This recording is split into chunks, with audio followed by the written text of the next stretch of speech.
Hello दोस्तों। आज का इंग्लिश वर्ड है पब्लिशर। पब्लिशर का क्या मतलब है, आइए सीखते हैं आज की इस छोटी सी वीडियो में। पब्लिशर का मतलब है नाशर, शाया कुनिंदा या शाया करने वाला पब्लिशर। आइए इस वर्ड को सेंटेंसेस में इस्तेमाल करते हैं। Asad edited books for a variety of publishers. Asad ने मुतअद्दिद पब्लिशर के लिए किताबें एडिट किए।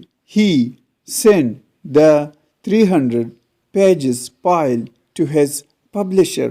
उसने 300 सफ़ात की फाइल अपने पब्लिशर को भेज दिए। दोस्तों, चैनल को सब्सक्राइब करें और वीडियो को लाइक और शेयर ज़रूर करें।